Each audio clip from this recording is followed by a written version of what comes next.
У нас все повернулось. То есть в будни у нас выходные у нас рабочие. Сколько можно зарабатывать на этом? Нам получилось невыгодно, потому что мы каждый день ездили, сами работали. Если все вместе, 7-10. По поводу санстанции. Я была приятно удивлена. Мне проще приготовить блины, чем научиться готовить бургер. По поводу покупательской способности. Здесь дети более самостоятельные, мне кажется, они раньше взрослеют. Более удачные места, они очень дорого стоят. Все вокруг твои друзья. Это был и отдых, и работа. Привет! Мы сегодня с вами находимся на празднике. А на праздниках всегда вкусная еда. За моей спиной вы видите фудтраки. Мы сегодня расскажем об этом бизнесе. Можно ли на этом нормально, хорошо зарабатывать? Как и этот бизнес организовать? Погнали! Привет, Наташ. Привет, Маша. Вы уже находитесь в Варшаве второй год, как я помню. 1,5 года. Да, в прошлом году вы начали свой бизнес, открыли вагончик с блинами, занимаетесь кейтерингом. Скажи мне, пожалуйста, как вы начали этот бизнес? Как вы вообще после такого резкого переезда, неожиданного, наверное, для вас, в другую страну резко решили заниматься совершенно другим делом, которым вы не занимались до этого в Беларуси? У нас было много идей, чем заняться. Скажем так, остановились на этом, так как не требует больших затрат, больших вложений, да, и можно начать с чего-то меньшего, потихонечку развиваться. Все остальные структуры требуют снятия места, покупка оборудования, да, то есть дополнительно персонал надо набирать. Здесь мы работаем сами, только вдвоем, никого не нанимаем. И, скажем так, небольшие затраты. Это идет снятие фудтрака именно самого, закупка продуктов, и непосредственно оплата за мероприятие организатору. То есть вы арендовали вагончик совершенно пустой, да? Нет, там все было, только оборудование уже наше идет. То есть там был холодильник, мойка? Нет, мойка была, полочки все было шкафчики. А наша уже блинница, гофреница, холодильник, то есть кофемашина, да, то есть это уже все такое именно оборудование, все сами покупали. Расскажи, сколько на старт нужно, чтобы арендовать такой вагончик и сколько оборудовать его? Ой, очень сложно сказать. Даже, наверное, если все вместе, 7-10, наверное, это злотых. Ага, в злотах, да? Да, чтобы купить, скажем так, и минимальное оборудование какое-то, съем фудтрака, да, кассовые аппараты, ты же за это все платишь.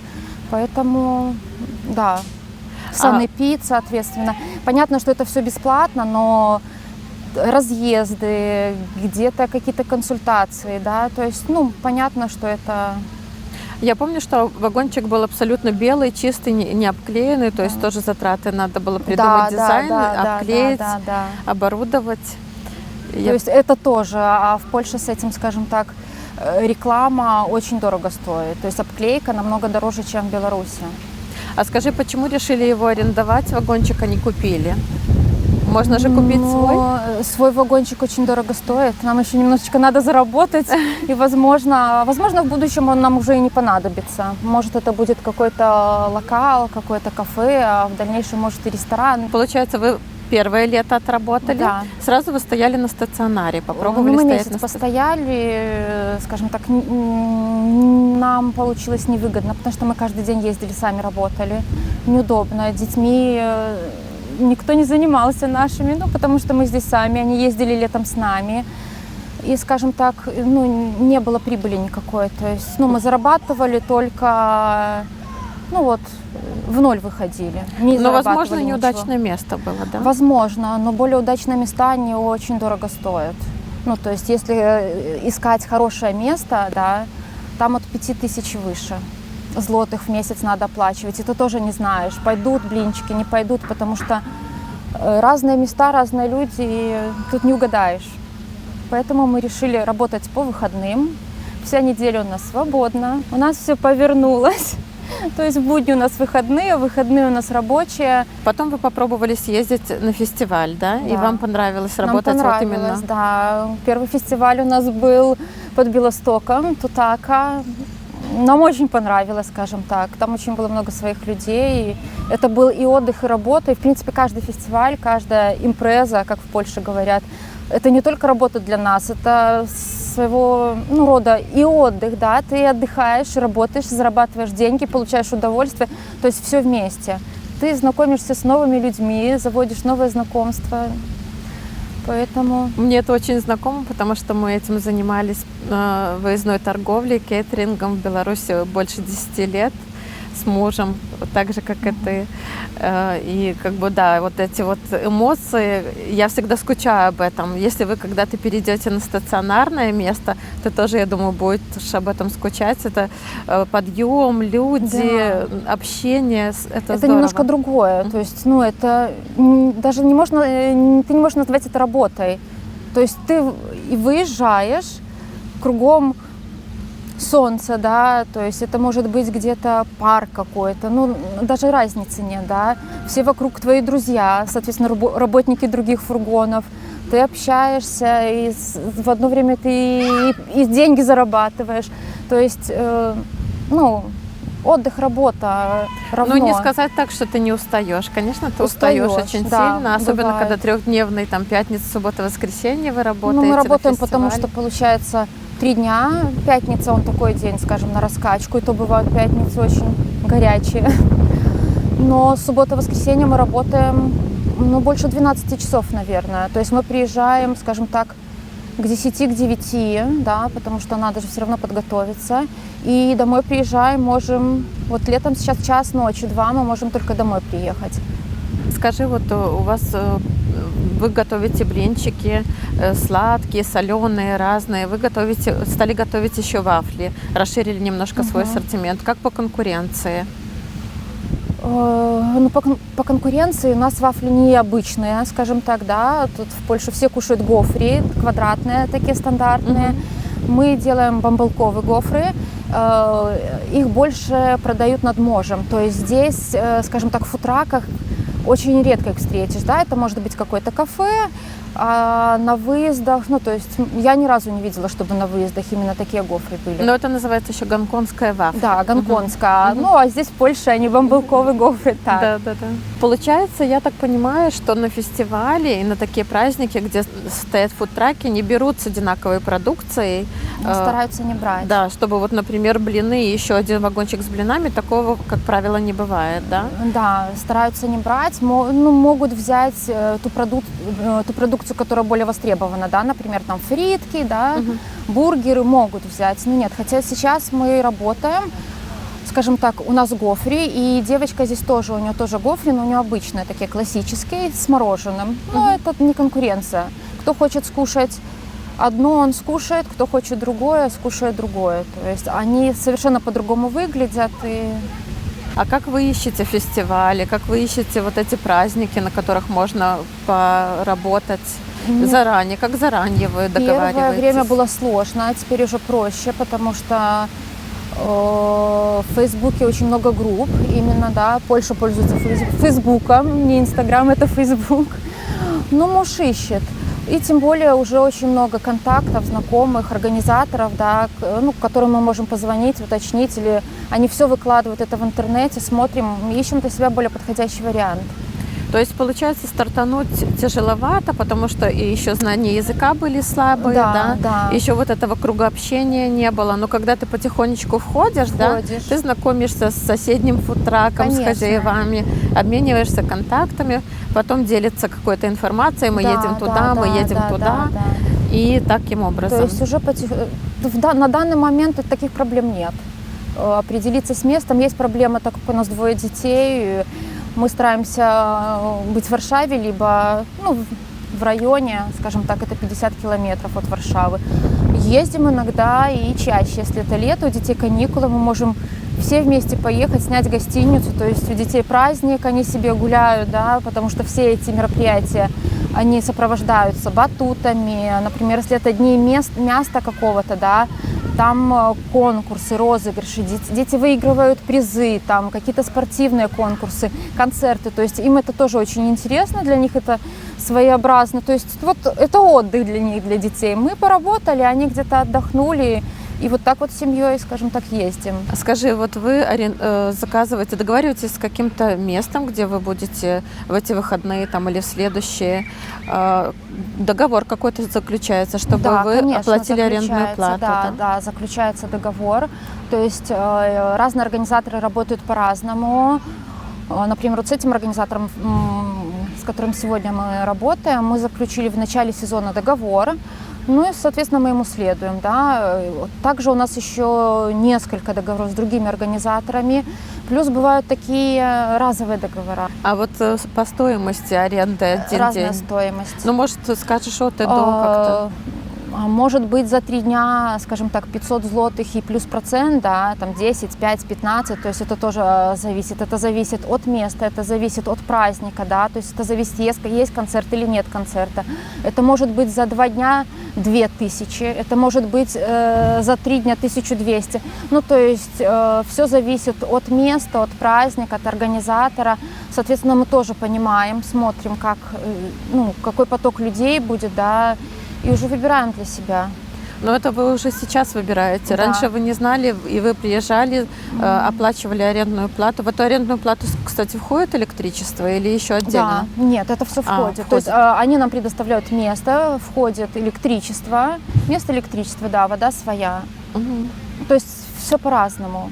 А вот, кстати, как с водой. В Беларуси, например, я знаю, что там надо пробы сдавать и так Сдавать далее. ничего не надо, мы покупаем бутилированную по 5 литров, можешь больше покупать воду, да, у тебя фактура есть, у тебя все это есть, да, чек, фактура, вода это есть, ну и все, и ты пользуешься этой водой. Но вода заливается в какую-то емкость в футраке, да? Да, там 2 емкости под мойкой, скажем так, одна чистая, где водичка чистая, а вторая, куда уже сливается. А вот эту воду, которая уже как отходы идет, да, которая уже Да. грязная, ее куда-то надо сливать, Но сдавать. сливается в туалеты, которые, стоят, да. То есть в места, которые вы арендуете, оборудованы Да. каким-то местом, чтобы сливать эти отходы, да? Да. Мгм. Супер. Ну, то есть настолько здесь все организовано, это организатор за это Да, это отвечает. занимается организатор, потому что он должен заниматься, скажем так, он должен договориться с руководством города, да, либо, если это Варшава, в Ужонде, да, там, то есть с главой места какого-то. Он должен организовать скамеечки, зонтики, если вдруг дождь пойдет, да, то есть он должен организовать безопасность какую-то, мусор куда вывозить. Также работники ходят, этот мусор собирают, выбрасывают, если переполнены, да. Также туалеты должны где-то стоять, потому что это не только для работников должно, это должно быть еще и для людей, чтобы людям было приятно, удобно. По поводу покупательской способности, ну, наверное, нету сравнения там в Беларуси, как или, где вы жили, Мне да? вообще сложно Да, сравнивать, сложно потому что не сравнивать. сталкивались с Ну, вот таким. бывает такое, что вот прям детям не дают денег, или детям дают там каких-то там 5 копеек, чтобы они что-то себе купили. Ну, как здесь? Или это зависит от места? Наверное, где? от места больше зависит, но здесь я заметила даже, скажем так, не только по работе, по футракам, также и по школе, по своим детям. Здесь дети более самостоятельные, мне кажется, они раньше взрослеют. То есть как-то так. Они не побегут тратить деньги, да, вот увидели первое, они осознанно пройдут, посмотрят, они как-то, для себя решать, чего они хотят, да, то есть они более самостоятельные, взрослые почему-то, мне кажется, не знаю, наверное, все равно и воспитание другое, да, другая страна. А какие еще вот виды фудтраков? Ну, вы же ездите, видите, что Да. продают? Продают запеканки, продают пироги, продают тайскую еду, паттайи, фритки постоянно, везде запеканки, вот это вот польское, скажем так, мороженое. Кстати, очень вкусные калачи здесь вот такие продают. Могут быть хот-доги, да, различные, необычные хот-доги, да, а там прямо они такие большие, со всякими вкусностями. То есть, что еще, пиццы в печи. Почему вы выбрали именно готовить блинчики и вафли? Наверное, мы больше, скажем так, блины кушают везде, в Польше, в Беларуси, да, там на Украине, в России. То есть это такое славянское, скажем так, блюдо. Во-вторых, Ну, мне проще приготовить блины, чем научиться готовить бургеры те же, так? Продукты же остаются у вас целая неделя потом до следующего выезда. Но, скажем так, мы уже этот момент перешагнули, и мы немножечко понимаем, нам намного проще закупиться, чем, скажем так, запеканкам, бургерам, да, они покупают, они должны быть профессиональные магазины. Мы можем свои продукты купить в обычном магазине. Это намного проще, да, мы не ждем какую-то доставку. Даже если мы чего-то не докупили, мы можем в любой магазин, в любом городе пойти и докупить именно то, что нам надо, да. Фрукты, овощи, творог, он же продается везде. Поэтому мы стараемся закупаться на 3 дня, но если мы понимаем, что у нас чего-то не хватает, мы после первого рабочего дня мы можем заехать и купить. Проблема только с воскресеньем, конечно. В Польше воскресенье не рабочее, поэтому там уже на воскресенье тоже думаем. У вас фудтрак летом работает. В основном фестивали, праздники, это все летом, да? Ну, Зимой что? весна и осень. Ну вот зимой как раз таки проблема, пока на данный момент решаем этот вопрос. Вот тоже с открытием локала какого-то, чтобы и зимой тоже работать. Поэтому не знаю, как будет в этом году, потому что зимой у нас пока перерыв. А как парковать его? То есть, когда вы не работаете в выходные, в будни вы где-то его должны оставлять? Ну да, по-разному. Это бывают стоянки, да, платные, например. Это бывает, например, просто стоянка возле дома. То есть смотрим по ситуации. Во сколько мы закончили, например, да, и что там дальше. То есть нету такого здесь правила, что нельзя вот этот вагончик просто где-то припарковать? Можно. Найдешь просто место, паркуй, да. Нет проблемы. Просто это, сам, наверное, переживаешь, вы переживаете, чтобы там все в сохранности, ценности осталось. Он же застрахован, во-первых, да, от противоправных третьих лиц, действий третьих лиц. То есть все застраховано, но я не думаю, что его нарисовать на нем могут, правильно? Мы переклеим там или помоем. То есть сломать его, я не знаю, сколько там человек должно быть. Не было еще таких вопросов. Самый очевидный вопрос, который я должна задать, сколько можно зарабатывать на этом? Хотя бы вот от и до возможности можно зарабатывать? За лето или за месяц, может быть. Сложно сказать, сколько можно зарабатывать, потому что ты все равно не подсчитываешь те затраты, да, в общем. Но я могу сказать, что в этом году мы зарабатываем уже больше, чем мы зарабатывали в Беларуси. Мы в этом году уже можем спокойно жить, обеспечить свою семью из 4 человек, скажем так. Это и съем квартиры, это детские кружки. Скажем так, мы год проживя, мы себя обеспечиваем достаточно. Все потребности наши удовлетворены. То есть в планах сейчас уже на зиму открывать что-то стационарное? Хочется, да, хочется, чтобы это заработало, чтобы... У нас есть в Варшаве, да, белорусское кафе, но немножко другого формата, тоже хочется, где мы можем все вместе собраться. Неважно, белорусское, не белорусское, да. Главное, чтобы это было прибыльно и вам приносило удовольствие, а вам приносит это удовольствие. Фудтрак, да, локал немножко другой, неизвестно, как это все пойдет. Скажи еще по поводу санстанции. У вас есть какие-то проверки? Вы проходили медкомиссию, чтобы Да, мы проходили медкомиссию, то есть даешь анализ, получаешь книжечку. И я была уверена, что это нужно делать каждый год. А в этом году я, когда хотела продлить, мне сказали, у тебя, пока ты работаешь на этом месте, да, пока ты не пришла в другое место, оно у тебя будет действовать. Будешь работать 10 лет. И я была приятно удивлена, потому что за нее тоже, во-первых, это время, да, надо взять, принести, заплатить деньги, потом пойти к врачу, да, чтобы тебе там написали твой, не диагноз, да, а написали, что ты можешь работать. А оказывается так. А проверки санстанции бывают? Проверки бывают. Бывают проверки как на фестивалях.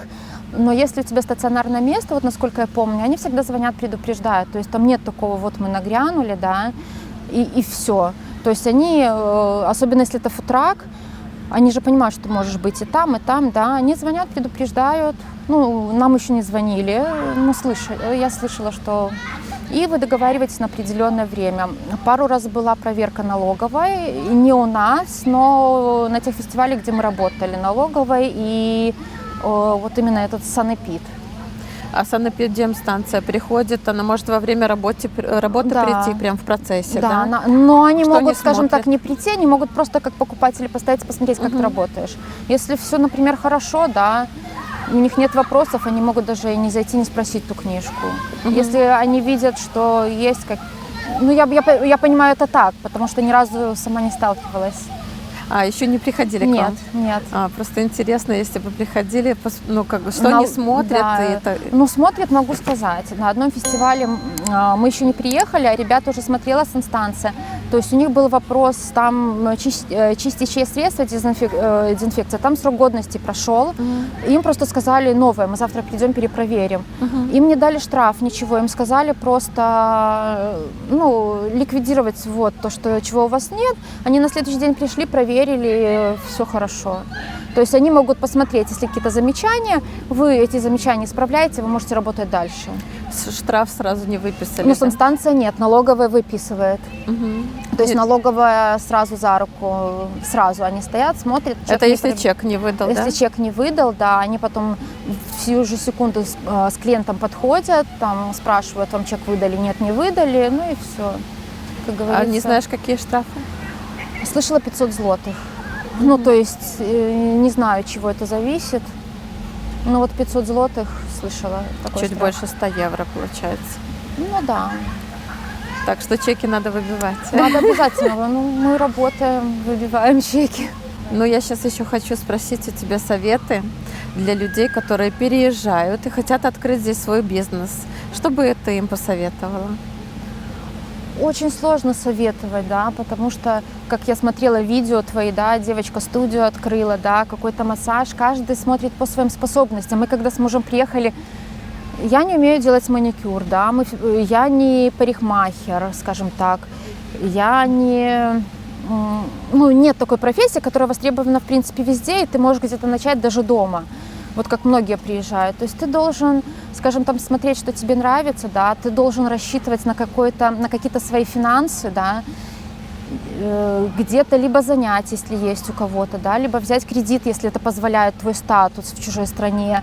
Но лучше, конечно, рассчитывать и начинать с какого-то минимума, да, не делать это все сразу на широкую ногу, а потихоньку-потихоньку, потому что у нас в мыслях всегда это очень красиво, ты начинаешь делать, это большие затраты, а потом ты, а у меня это не окупается. Начинать постепенно, потихоньку, но начинать, не бояться. Ни в коем случае. Здесь никто не съест тебя, здесь нет никаких преград. То есть хочешь – делай. Есть начальная какая-то, да, у тебя фундамент какой-то начальный, начинай, делай. Это только от тебя зависит. Ну и от какой-то удачи. Пойдет, не пойдет, то есть только от этого. Здесь не ставят палки в колеса, здесь никто тебя не будет, скажем так, специально приходить, да, чтобы тебя закрыть, либо взять взятку какую-то. То есть тут этого нет, абсолютно. Все в твоих руках, не бояться. Я видела, как вы начинали и как вы сейчас работаете. Я желаю вам, чтобы у вас это все приумножалось, чтобы вы развивались, открывали, возможно, новые какие-то торговые объекты. И я вижу, что у вас все получается. Желаю вам успехов. Спасибо и большое. удачи. Спасибо. Я думаю, все будет хорошо. Главное жить с позитивом. Да. Супер. Все. Давай 5.